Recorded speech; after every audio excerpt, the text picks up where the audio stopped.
রাষ্ট্রায়ত্ত ব্যাংকের দোরগোড়া থেকে উদ্ধার কাছিম। হাওড়ায় জঙ্গল না থাকলেও জেলা জুড়ে রয়েছে গুরুত্বপূর্ণ প্রাণীর বসবাস। নিম্ন গাঙ্গেয় এই জেলায় রাজ্য প্রাণী বাগরোল, গন্ধগোকুল, খটাস, সজারু, গোসাপ, কাছিম, সাপ সহ বিভিন্ন গুরুত্বপূর্ণ প্রাণী বসবাস করে। এর মধ্যে বহু প্রাণী তফসিলি এক শ্রেণীর অন্তর্ভুক্ত, আর এই গুরুত্বপূর্ণ প্রাণীগুলি মাঝে মধ্যেই মৃত্যু মুখে পড়ছে। প্রতিনিয়ত তাদের প্রাণ রক্ষা করে চলেছে বন দপ্তর ও জেলার পরিবেশ কর্মীরা।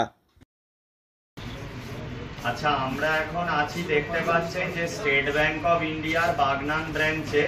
তো এইখানে চন্দন দলুই এসবিআই এর স্টাফ, উনি ওই চন্দন দলুই উনি এই গেটের বাইরে একটি ফ্ল্যাপসেল টাটেল বা তিলাকছম কাছিমকে দেখতে পান।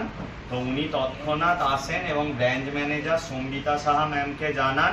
তো ম্যাম ও চন্দনবাবু ওনারা বাগনান 1 নম্বর ব্লকের জয়েন্ট বিডিও তপন কুমার রয়কে জানান। তো তপনবাবু আমাদেরকে জানাতে আমি সুমন্ত রঘুনাথ এসেছি এবং কচ্ছপটা আমরা রেস্কিউ করে নিয়ে যাচ্ছি। পুনরায় একে আবার এর স্বাভাবিক আবাসস্থলে ছেড়ে দেওয়া হবে। জেলায় বসবাসকারী গুরুত্বপূর্ণ প্রাণীদের মধ্যে অন্যতম হলো কাছিম। হাওড়া জেলায় বসবাস করে বিভিন্ন ধরনের কাছিম, তার মধ্যে এদিন উদ্ধার হলো একটি তিল কাছিম। এদিন তিল কাছিমটি উদ্ধার হয় স্থানীয় ব্যাংক কর্মী এবং ব্যাংক ম্যানেজারের তৎপরতায়।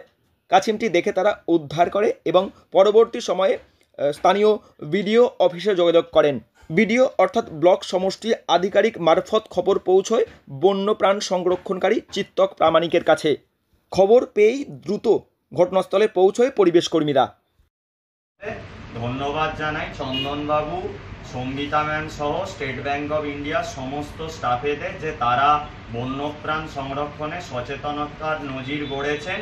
তো আমরা সবাই জানি যে এই কচ্ছপ বা কাছিম এরা কিন্তু ভারতীয় বন্যপ্রাণ সংরক্ষণ আইনে একটি সংরক্ষিত সরীসৃপ। একে কিন্তু মারা, খাওয়া বা বাড়িতে পুষে রাখা কিন্তু আইনত অপরাধ, এতে জেল ও জরিমানা হতে পারে। তো আমি সঙ্গীতা ম্যাম, চন্দনবাবু ও স্টাফেদের ধন্যবাদ জানাই যে ওনারা কাছিমটা আমাদের হেফাজতে তুলে দিলেন। আমরা এটাকে পুনরায় এর স্বাভাবিক আবাসস্থলে ছেড়ে দেব। জেলা স্টেট ব্যাংক অফ ইন্ডিয়ার বাগনান ব্রাঞ্চের গেটের সামনে কাছিমটি দেখা যায়। কাছিমটি দেখে ব্যাংক কর্মী চন্দন দলুই এবং ব্রাঞ্চ ম্যানেজার সম্বিতা সাহা সেটিকে উদ্ধার করে রাখেন।